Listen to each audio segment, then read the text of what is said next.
Manila Broadcasting Company. Sa balita, komentaryo, isyu, serbisyo publiko. Aksyon Radio!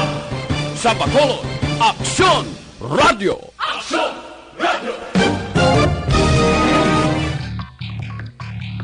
Aksyon Reports, second portion. Di kalidad, kag madalong ng mga analisis sa pinakainit na balita sa bilog na probinsya kag nasyon. Aksyon Reports, second portion. Patas kag balanse na komentaryo sa mga issues kag mga balita nga nag-aapekto sa mga pumuluyo sa adlaw-adlaw nga tanan. Aksyon Reports, second portion. Upod sa veterano kag respetado nga komentarista. Aksyon Fred Salanga. Karon nga adlaw Huwebes, pizza 18 na bulan sang Hunyo tuig 2020. Ano ka signifikante sining Hunyo 18? Karon nga adlaw ang syudad sa Bacolod magapatigayon sang Charter Day. Special non-working holiday karon nga adlaw sa bilog lang nga dakbanwa sa Bacolod sa bertyo sang Akta Republika numero 1146. Magamarka kita ika-82 nga Charter Day anniversary karon nga adlaw dire sa syudad sa Bacolod. Hindi ini sa bilog nga probinsya, Bacolod lang ang may ara special non-working holiday. May pila ka mga programa pati gayonon sa government center, pero sa gihapon ipaidalom sa pila ka mga paghalong ang physical distancing kag iban pa. May pipila ka mga bisita nga dapiton karon nga adlaw ang syudad sang Bacolod sa kayawatan sang aton sini Charter Day. Baka dugay man no sang libatihay sa pagsaylo sa Hunyo 18 bilang Charter Day sang syudad sa Bacolod. Perte maning petisyon, reklamo, hala ang ginatubang sa syudad sa Bacolod kag maangko niya ang matudtuod nga Charter Day Hunyo 18. Perte nga dibatihay ini, perte nga mga reklamo, iyamo, pasaka, petisyon, kag iban pa. Tubtob nga maaprubahan nga ang Charter Day sa Bacolod, Hunyo 18. So, ginapay baloliwat, Bacolod lang ang may special non-working holiday. Aksyon Radio Philippine Standard Time, las 6:40. Mabalik kami pagkatapos ini.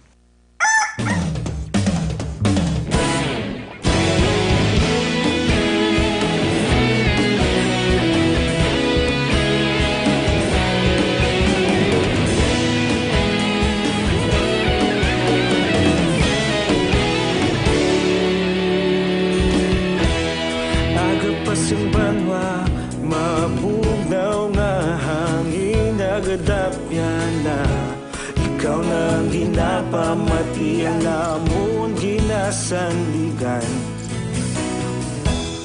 Tingog sang probinsya kamatuuran ginapalap na.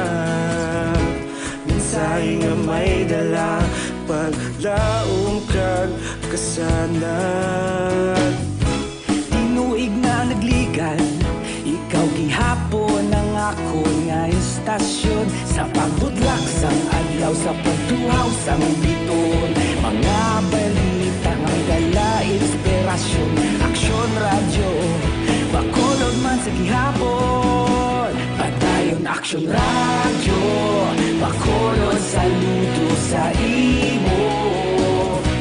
Padayon Aksyon Radio, salamat kisa pagserbisyo. Patas kag balanse, matuod nga mensahe, wala sang hinadang pilihan. Padayon Aksyon Radio.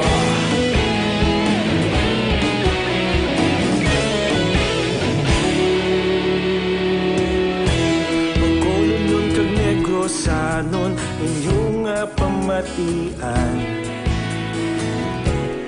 Istasyon niya nagapalaplag sang kamatuuran. Magbakod niya prinsipyo, reporter handa sa serbisyo. Kahapon, karon kag sa gihapon, kita magapadayon. Tinuig na nagligan, ikaw gihapon ang ako nga istasyon. Sa pagbutlak sang adlaw, sa pagtuhaw sang bituon, mga balita na may dala inspirasyon. Aksyon radyo, Bacolod man sa gihapon. Madayon Aksyon radyo, Bacolod saludo sa imo. Padayon Aksyon radyo, salamat kit sa pagserbisyo. Patas kag balanse, matuod nga mensahe, wala sa ginadampigan. Padayon Aksyon radyo. Una sa balita, una sa aksyon, sa Bacolod Aksyon Radio. Una sa balita, una sa aksyon, sa Bacolod Aksyon Radio. Kaulog na na'y sabisan ano nga kahintangan. Responsable nga pagbalita, pagdayon nga ipalaknan. Malasig pero sigurado, aksyon nga may Philippine Standard Time, las 6:43 na. Sa inyo pag-ersisyon ni magkalipat ha, mag-detoxify gid, himo agid nga batasan ang pag-inom sang DTX 500. Ang DTX 500 nagatinlo sa inyo dugo, nagasilhig sa mga impurity kag toxin sa inyo atay, nagabulig panubo sa inyo blood sugar, bangod sa mga organic compound niya, bisin, charantin kag polypeptide. Gani kung mataas ang cholesterol, mataas ang blood sugar, bangod sang diabetes, panahon na nga mag-DTX 500 kamo.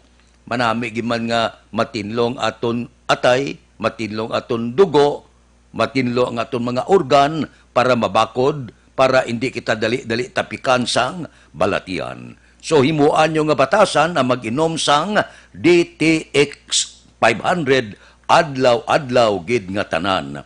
Ang DTX 500 mabakal man ninyo pagi sa online kag pwede ma-deliver sa tagsa ninyo ka mga puluyan pagi sa www.kalusuganyan.ph o kon Kalusuganyan Facebook page. Aksyon Radio Philippine Standard Time, las 6:45 na ang pagtaliwan ni Anay Ambasador Danding Coangco, nagpalabot pati ang Malacanang sa pagpakig-unong sining negosyante nga si Eduardo Danding Coangco, Hunyo 16 sa edad nga 85 anyos, sa balatian nga lung cancer. Suno sa Malacanang, maayo nga business leader, kag ginatawag sa ngalustanan nga politiko kingmaker. Dire sa Bacolod, si Congressman Greg Sataya nagpalabot man siya pagpakikunon sa pamilya ni Danding Coangco mangod sa pagtaliwan sining negosyante nga ang panawagya political kingmaker man. Si Danding Coangco, founder ini sang National People's Coalition nga partido kon MPC. Nagpilak sa iya kapalaran sa pagka-presidente kontra kay Presidente Fidel Valdez Ramos, apang napaslawan ini siya. Perde sa kay Ramos. Suno kay Congressman Greg Sataya, nga muman ang Bacolod District Chairperson sang MPC, madamo sang kontribusyon si Danding sa ekonomiya sang pungsod, kag madamo sa nabuligan kag nahatagan trabaho. Kahapon sa palayag man ni Mayor Bing Leonardia nga si Danding isa ka natural leader kag icon nga suno sa report nagdihon sang major kag lasting impact sa pagpasanyog sang pungsod.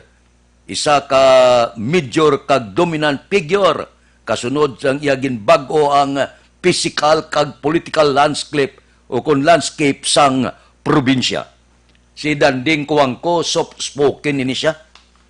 personal ko ini siya nga nasugilanon, malawig, sa El Fisher Hotel. Nadumduman ko sa ito, patawag kami ni Vic Mercado, mismo ni Danding Kuangko. Sa isa dira kakalanaan sa El Fisher, kagin tanyag sa amon, nga padalaganon ining DYRL bla, nga istasyon. Dua kami ni Vic Mercado ng ipatawag, kag dito ko na sugilano si Danding Lawig. Perte ka spoken nga tao. O galing sa ito nga tsimpo, nag-regular na ako dire sa MBC. Di si pare Vic Mercado dito sa RMN, sa DYHB. So, ang tanyag sa amon, panlagano ng DYRL. Ginkonsulta ko man ini, damo na konsulta ko nga abyan ko man, mga abogado, kag silang nila niya regular ikaw nga empleyado. Pero desisyon mo ina kung pasugtan mo si Danding Kuangko. Amo man to si Paribik Mercado, subongan is Paribik aran na Charelia. Sa una, duha kami ipatawag mo. Kag nag-ayo si Danding, niya kung gusto nyo, atag gusto nyo nga duha ang arel, kamo padalagan siya na. Galing kay ang desisyon ko ya, sa una lingkot ya, kabudlay mag-amo sa politiko, yung ko, adi lang ko sa Manila Broadcasting Company. Pero dito ko nakita nga si Danding Kuangko yalain sa tanan. No? Kanami magambal ba? Kung ikumparar mo abi kay Charlie Bataya, wala mo ko sila nga Charlie malain, kung ikumparar mo abi, ang ila aura nga dua, purtiyas Danding, mahumok, maghambal, respetado, amo na bla nga tao, amo na lang nga manggadya, pero kung masugilano nyo si Danding, porte, no? Manami bla, kahapos ang balon, kanami maghambal, kahumok, magpilak sugilanon, purte ya, amo tong katapusan ko nga pagpakigsugilanon, sining kingmaker nga si Danding Kuangko. Aksyon Radio, Philippine Standard Time, Lasai 49 na. Mabalik kami pagkatapos ini. Ang Dr. Alfred's Green Coffee ay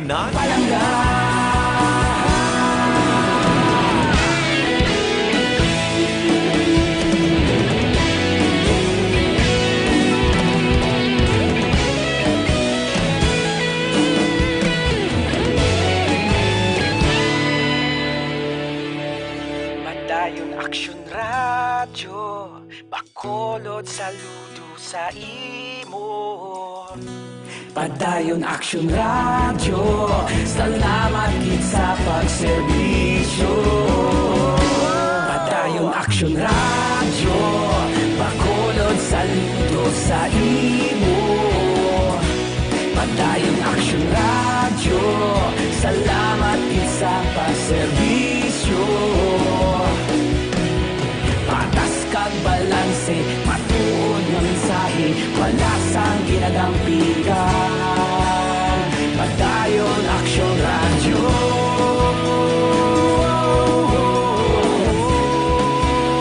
Padayon Aksyon Radyo.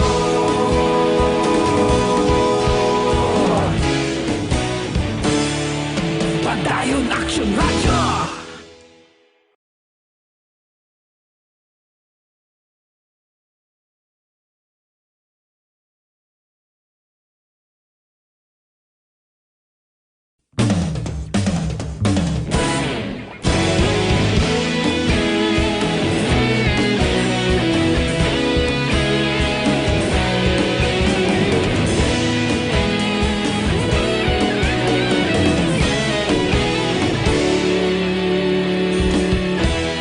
Agapas yung banwa, mabugaw nga hangin, nagadapyan na.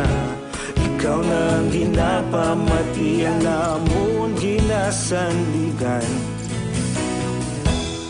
Tingog sang probinsya, kamatuuran ginapalap na. Minsay nga may dala, paglaom kag kasanag. Tinuig na nagligan, ikaw gihapon ang ako nga istasyon. Sa pagbudlak sang adlaw, sa pagtuhaw sang biton, mga balita nga dala inspirasyon.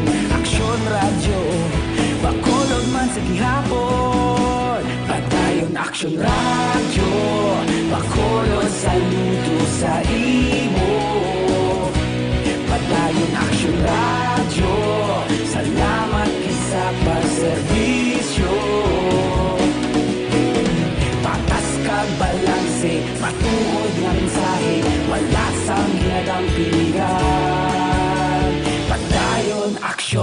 radyo.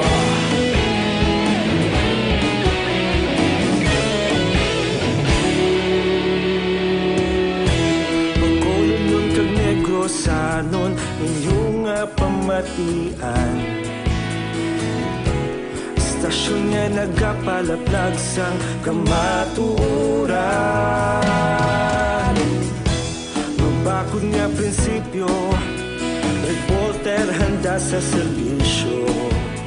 Kahapon, karong kag sa gihapon, kita magapadayon.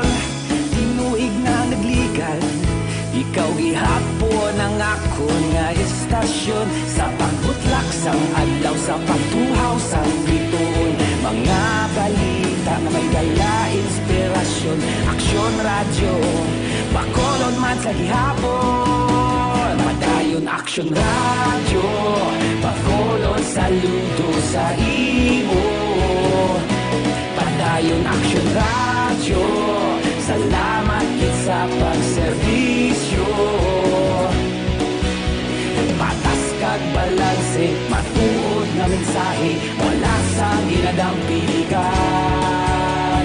Padayon aksyon radyo. Una sa balita, una sa aksyon, sa Bacolod Aksyon Radio. Kahapon, isa ka Bilya Nacional, si Carl Nolens, 76 anyos, ginsaka. Sila puluyan, ginkawatan, dala ang bag nga wala pa mabalaan kung pilang kantidad sa mga kwarta kag alahas. Ang mga basiyo sa kadamo, may ara M16 Armalite rifle, may basiyo sang 45 kalibre nga pistola, may basiyo sang 9mm pistol. Puerte, no? Ang mga tagold up kag mga kawatan subong sophisticado nga mga armas ang ginabitbit kag malahalon nga salakyan ang ginasakyan. Ambot silingon puerte ini nga mga kawatan kag mga hold up gang ang nagsaka dira sa puluyan sa isa ka Bilya Nacional dira sa may Bilya Angela Subdivision, Barangay Villamonte. Ang report nga to na baton, nagpalayag ko nung hindi maglubo sa 4 katao, nya hindi lang magbato, kay kwarta lang ang amon kinhanglan. Pero ang report suno sa aligasyon, may armas ini, ang Bilya Nacional, basi balakon naghana nga magbato, amo itong napilitan sila nga lutangon. Di karon wala pang babalaan kung ining armas, pating armas sa Bilya Nacional, nadala pa sang mga kawatan. Pero ang punto naton isa lang, nga kinanglan, sampulan ini sa aton kapulisan sa syudad sa Bacolod, nga dakpon ining mga responsable.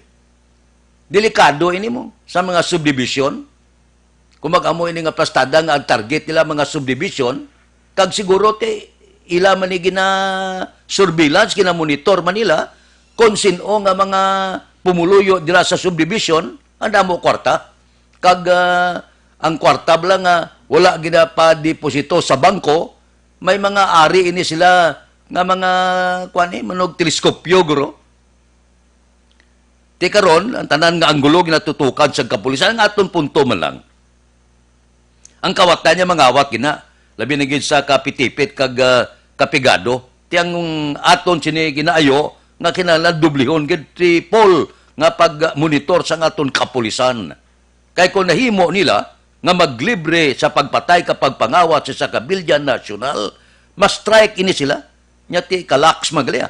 Daw pwede mataka pag-hold up kag makapanaka saka balay, kay daw kabudlay man kita dakpon.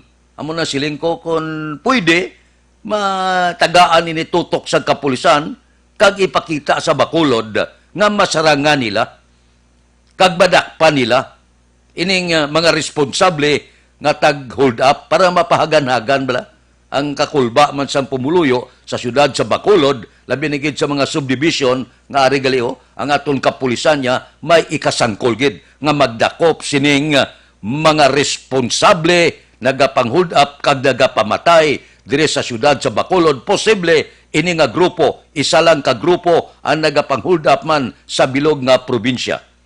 Kon masagipot kang madakpan ini siyang kapulisan, mapahagan-hagan naton ang ginabatyag nga kakulba sang mga pumuluyo sa subdivision kag hindi ini maayo para sa aton dire sa siyudad sa Bacolod, labi na gid sa mga negosyante kag ang may mga kulokwarta ngara nagapuyo sa subdivision. Tamo may ido, ang ido patay pa.